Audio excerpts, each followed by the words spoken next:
Welcome to the Deep Dive. We're here to help you cut through the noise, taking stacks of sources, articles, research, our own notes, and really extracting the absolute must-know info. Yeah, think of us as your guides, basically giving you a shortcut to being truly well informed on a topic. And today, we are plunging into the incredibly detailed world described by homeopathic materia medica. That's right. Our sources are mainly those classic texts like William Boericke's Materia Medica and some related summaries, and they meticulously lay out the observed effects of a substance known as Argentum nitricum. Nitrate of silver. Nitrate of silver, exactly. All within this specific system of understanding, And our mission today, it's really to take this often, let's be honest, dauntingly long list of symptoms and characteristics and just unpack it for you. Yeah, we want to build a picture of what Argentum nitricum is said to represent in this framework, highlighting the patterns, the connections. And some of the really unique details, the ones that kind of stick with you. Definitely. Prepare for an exploration of a substance described as influencing, well, everything from your deepest fears and how you perceive time, Right down to like the sensation of a splinter in your throat. or invisible spiderweb on your skin. It's a complex and pretty fascinating picture. Okay, let's dive in then. What's the core concept here? What's driving this picture, according to the source? Okay, so right off the bat, the sources link Argentum nitricum very strongly with what they call neurotic effects. Neurotic effects. Now, in these older texts, that means something specific, right? Not quite how we use it today. Exactly. It's more about effects involving the nervous system, the mind, intense anxiety, functional issues, maybe without a clear physical cause, just this general sense of nervous dysfunction. Got it. So deeply tied to how the nervous system and mind are behaving. Precisely. And flowing directly from that is this pervasive feeling described as incoordination, loss of control, and want of balance. Want of balance. And what's striking is the source says this lack of balance seems to affect everywhere, both mentally and physically. Wow. That sounds really fundamental, like a core state of disequilibrium. That's a great way to put it, disequilibrium. And the most characteristic physical sign of this internal imbalance, according to the source, is trembling. Trembling. Yeah, you see trembling in affected parts. It's presented as a key outward sign connected to this deep feeling of lacking control. Okay, so nervousness, anxiety, this feeling of losing control, and physical trembling. Those seem like the foundational pillars right away. They absolutely are. Oh. But in addition to that nervous system picture, the sources also point to its action as a marked irritant of mucous membranes. Irritant. Yeah, meaning it's described as causing, violent inflammation in the tissues lining the body's cavities, particularly leading to significant gastroenteritis. Inflammation of the stomach and intestines. Right. Okay, so we've got widespread nervous system issues and intense digestive tract irritation as the two main arenas. That's right, they're central. And when the source describes the typical constitution, the kind of person or state this picture seems to fit, it talks about withered up and dried constitutions. Withered and dried. Yeah, and this state is often linked to unusual or long-continued mental exertion. It can present with a sort of prematurely aged look. Prematurely aged from thinking too much. Or too intensely. That's a really vivid image. It is, isn't it? And it just underscores that mind-body connection that's so central to this description. The sources also mention it affecting red blood cells, potentially leading to anemia, and a general intolerance of heat.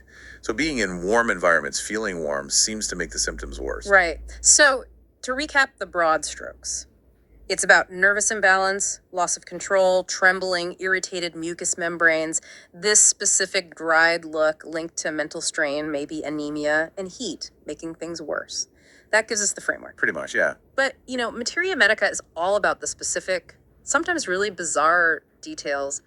What are the absolute hallmark symptoms, the ones that just jump out? Yeah. This is where we get to the really unique fingerprint of Argentum nitricum, according to these texts. The sources immediately highlight a few very characteristic and peculiar symptoms. Okay, I'm ready. What's at the top of that list? First, and maybe one of the most famous homeopathic symptoms connected to this substance, a great desire for sweets. A sweet tooth. Just like that. Well, it's described as more than just a mild preference, It's a distinct craving.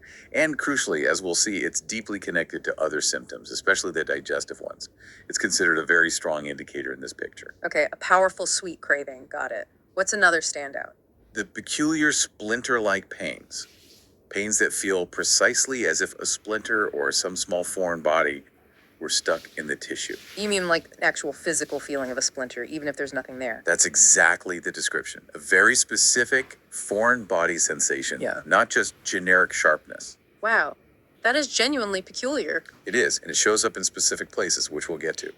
Another characteristic is the free, abundant, mucopurulent discharge from those inflamed mucous membranes. Mucopurulent. So thick, maybe pus-like discharge. Yeah, when those irritated tissues produce discharge, it's described as copious, thick, and often containing pus. So a lot of thick, maybe infected-looking discharge from those inflamed areas? Okay. Correct. And then there are these unusual errors of perception, especially the sensation that a part of the body feels as if it's expanding. Expanding, like my head or my arm feels suddenly huge, even though it looks totally normal. Exactly that. Yeah. This distortion of body image or sensation is specifically noted. And finally, adding to the list of odd sensations, there's a mention by a specific observer, Dudgeon, of a sudden pinch sensation, just appearing seemingly out of nowhere. A random sudden pinch, that's another strange one. So sweet cravings, splinter pains, abundant discharge, feeling of expansion, and sudden pinches, those are the real calling cards. According to the sources, yes. They're considered particularly characteristic and really help define this specific picture. Those definitely paint a unique profile. Okay, let's circle back to that initial point about the mind and nervous system. What does the source detail about the mental state associated with Argentum Nitricum? Well, the mental state is described with quite a lot of intensity. There's this deep-seated fear that one's understanding will and must fail. Wow. A profound intellectual insecurity. Anxiety about your own mental competence. Fearing your own mind is giving out. That sounds heavy. It is. And tied to that is a general state of being fearful, intensely nervous, melancholic, and apprehensive about serious disease. Just this pervasive sense of anxiety and gloom. You mentioned something earlier about time distortion. Yes. And this is one of the most fascinating details, I think. The source describes a specific error in the perception of time. Time passes slowly. Slowly. Like hours can feel like an eternity. So you're maybe impulsive, wanting to do things quickly, but time itself feels like it's dragging its feet. That's a bizarre combination. It really highlights that internal conflict, that lack of cohesion we mentioned earlier, doesn't it? Yeah. And along with the slow sense of time, there's weak memory. And those errors of perception we touched on, like feeling parts expand. Right. And yes, despite time dragging, there's an impulsive nature, a strong desire to do things in a hurry, which just adds to the internal tension. This source also mentions peculiar mental impulses, fears, anxieties, and these sort of hidden irrational motives behind actions. It's really a picture of significant internal unrest. So an internally driven state may be unpredictable, marked by deep fears and this distorted sense of reality and time. How does this show up physically then in the head and nervous system? Well, the sources explicitly link these mental states to physical symptoms. Emotional disturbances, for instance, can trigger hemicranial headaches. Headaches on just one side. Exactly. The mind and body are absolutely not separate in this description. Okay, so tell us about those head symptoms specifically. Headaches are common, often described as coming with coldness and that pervasive trembling we talked about. Coldness and trembling with the headache. Yeah. And there's that sensation of expansion in the head again. It's linked to brain fag, mental exhaustion, Brain fag, yeah. which brings on debility and trembling, often triggered by mental exertion or even something physical like dancing. Interesting. Vertigo or dizziness is frequent, sometimes with buzzing in the ears, often linked back to nervous affections. And there's a specific aching in the frontal eminence. The forehead bone. Right, that bony prominence. Sometimes with that sensation of enlargement in the eye on the same side. The eye feeling enlarged again. That detail keeps popping up. It connects back to those peculiar perceptions, doesn't it? And a notable pain characteristic here is a boring pain that is better on tight bandaging or pressure. So wrapping the head tightly helps. Applying firm pressure seems to relieve this particular pain, yes. Other head symptoms include itching of the scalp and even the feeling that the skull bones are separated again, part of that hemicrania picture. So some pains are helped by pressure, while other sensations are quite dramatic distortions. What about more serious nervous system conditions mentioned?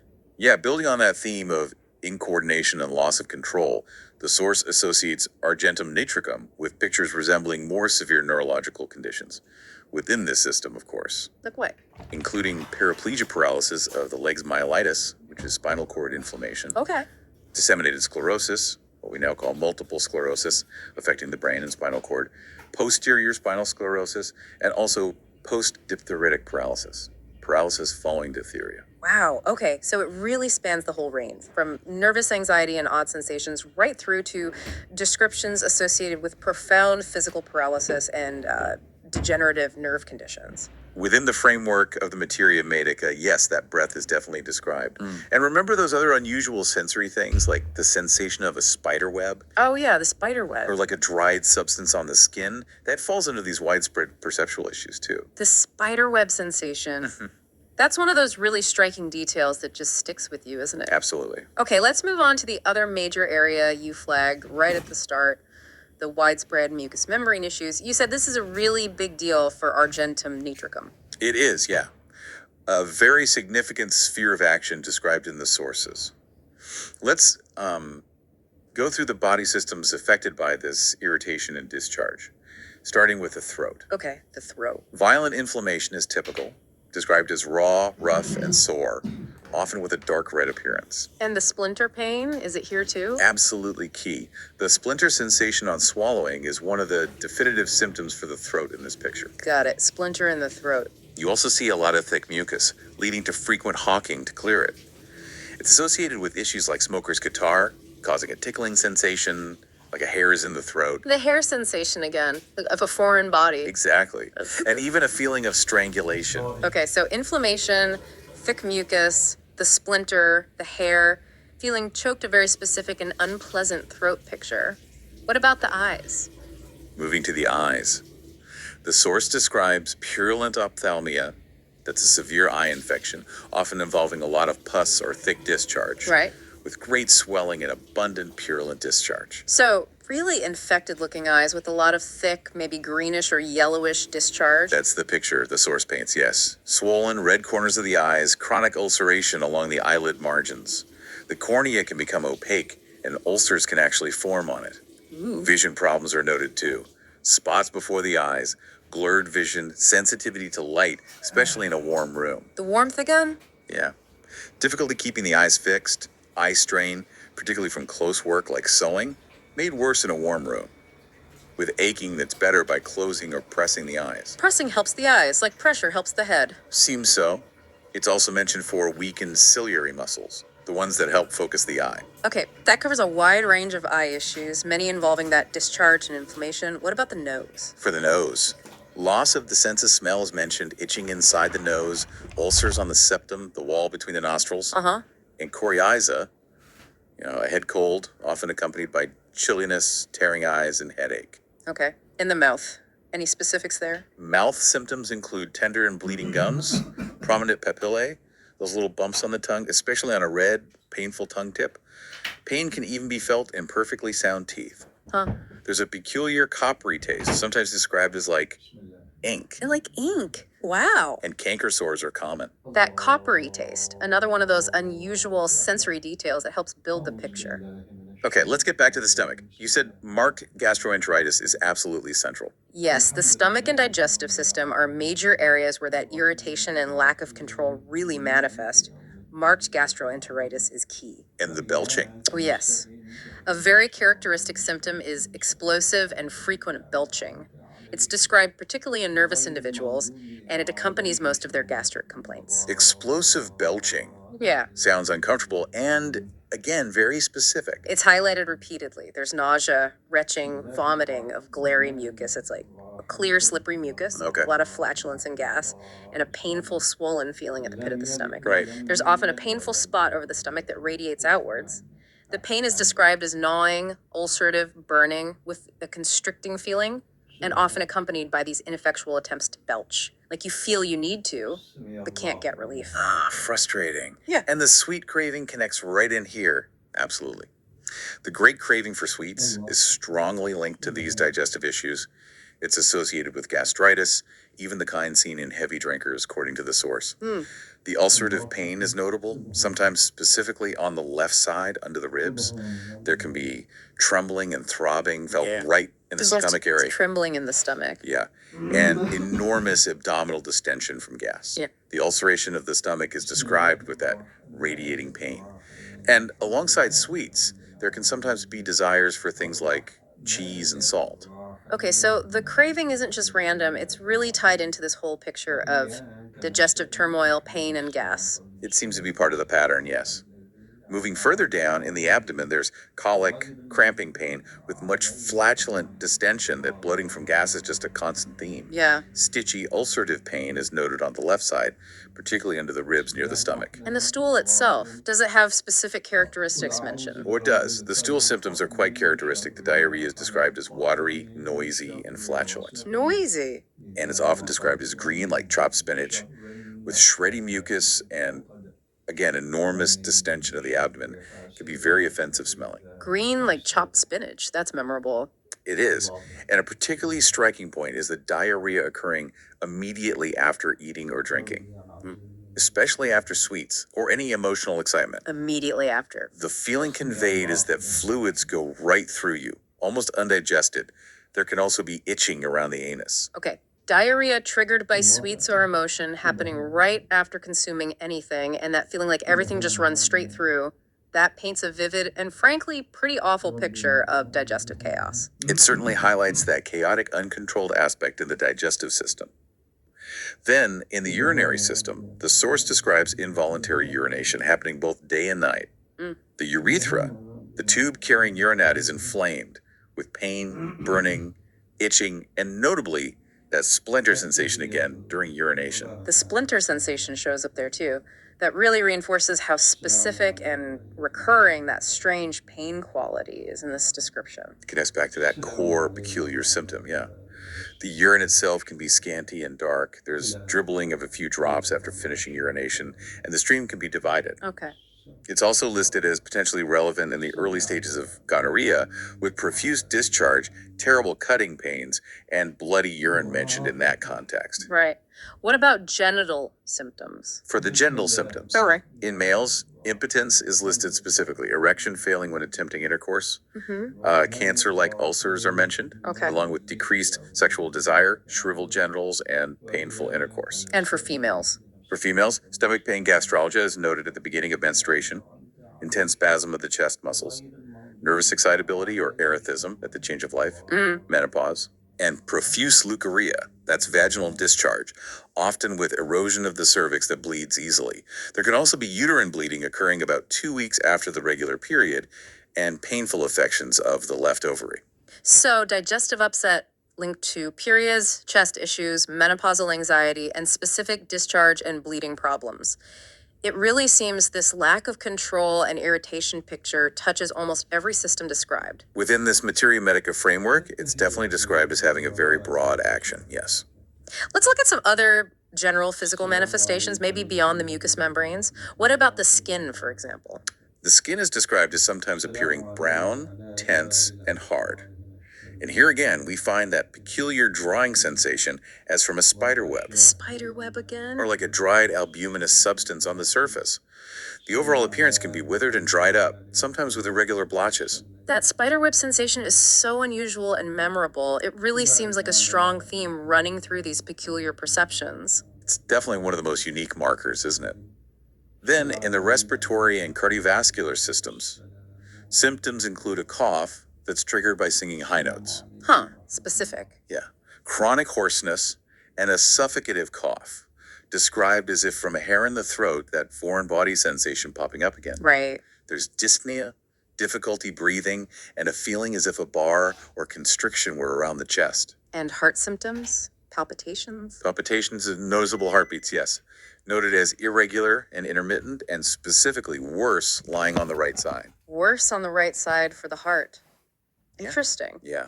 There could be painful spots in the chest and angina pectoris, chest pain, particularly aggravated at night. Yeah. And another interesting symptom, a sensation of breath being taken away just by being in a crowded room or among many people. Feeling suffocated just by being in a crowd, that feels very connected to the nervous apprehensive state you described earlier. It fits right into that picture of sensitivity and anxiety manifesting physically, doesn't it? Yeah, it does. Looking at the extremities and musculoskeletal system. Right. Someone fitting this picture is described as unable to walk with their eyes closed. Indicating issues with balance or proprioception. Exactly. Trembling is present here too, associated with general weakness or debility. Paralysis is mentioned, often appearing alongside the mental anxiety and abdominal symptoms. There can be rigidity and weakness in the calves, and walking and standing are unsteady, especially when the person feels unobserved. Numbness of the arms is noted too, and it's listed as potentially useful after gelsemium for post-diphtheritic paralysis. Okay, so incoordination, weakness, trembling, and even descriptions pointing towards paralysis are part of the motor picture. What about sleep? Is that affected? Sleep can be quite disturbed, yes. Sleeplessness is common, often from just, vivid fancies or thoughts running through the imagination. Using thoughts. Yeah. There can be horrible dreams, specifically mentioning snakes and sexual content. Or alternatively, the person might just experience a drowsy stupor. Wild dreams and restless nights, or just a heavy stupor, and any specific fever patterns mentioned. In terms of fever, chills often come with nausea. And there's that paradox. The person feels chilly when uncovered, yet feels smothered and uncomfortable if wrapped up warmly. Ah, that sensitivity to both cold and heat. Okay, we've covered tremendous array of symptoms: mind, body, sensation. Within this system, what conditions tend to make all these symptoms worse or better? The modalities. Yeah, exactly. The modalities. These are the influences that aggravate or ameliorate the symptoms. So symptoms are typically worse with warmth in any form, being in a warm room, wearing too many clothes, things like that. Warmth thought? Generally, yes. Also worse at night, from cold food, from sweets, that's a big one, strongly aggravates the digestive issues. Right. Immediately after eating, during menstruation, from any emotional excitement, and notably when lying on or affecting the left side of the body. Okay, so warmth, sweets, eating, emotions, and the left side are key aggravators. That's quite a list. Very much so. And symptoms are generally better from eructation belching. Which makes sense, given the gas. Exactly. Better from fresh air, from cold applications or environments, the opposite of the aggravation from warmth. Okay. And from pressure. Remember, the headache better from tight bandaging. Right, so cold makes things better, pressure helps some pains, fresh air is good, and getting rid of gas helps. Those modalities are really specific guides within the system. They provide crucial context, yeah. Okay, let's look briefly at the relationships and context provided in the source itself. Who are the figures mentioned, and what other substances are noted as related? Well, as you said, it's not really a story with characters, but there are references. Yeah. William Boericke is the compiler of this specific materia medica, so he's the primary authority for this description we're discussing. Got it, Boericke. Dudgeon is specifically credited for noting that sensation of a sudden pinch, which indicates he was a significant contributor or observer whose finding was included. Okay, Dudgeon added the pinch. And Medi-T is simply listed as the digital presenter, holding the copyright for the online version we referenced. Right, the publisher. Okay, what about relationships to other remedies or substances within homeopathy? The source lists other substances that are related in some way. Nitromuriaticum. Common salt, basically. Right, yeah, myrrh. It's listed as the antidote, meaning it's thought to counteract the effects of Argentum nitricum in this system. Okay. Other remedies like arsenicum album, mercurius solubilis, phosphorus, and pulsatilla are listed for comparison, suggesting they might share some symptom areas or be considered in similar cases. So similar pictures sometimes. Potentially. Yeah. More specifically, cannabis indica is compared for the slow perception of time, though its time distortion is often the opposite, time speeding up. Ah, interesting comparison. Lilium tigrinum for the desire to hurry, alumen for palpitation worse lying on the right side, oxalic acid for nocturnal spinal pain, and Gaussemium sempervirens is mentioned as possibly used before Argentum nitricum in cases of post-diphtheritic paralysis, suggesting a potential treatment sequence. Okay, so other substances that might neutralize it cover similar symptoms or even be used in sequence depending on the clinical picture presented. Exactly. The source also briefly lists some related silver compounds and their clinical associations. Other forms of silver. Yeah.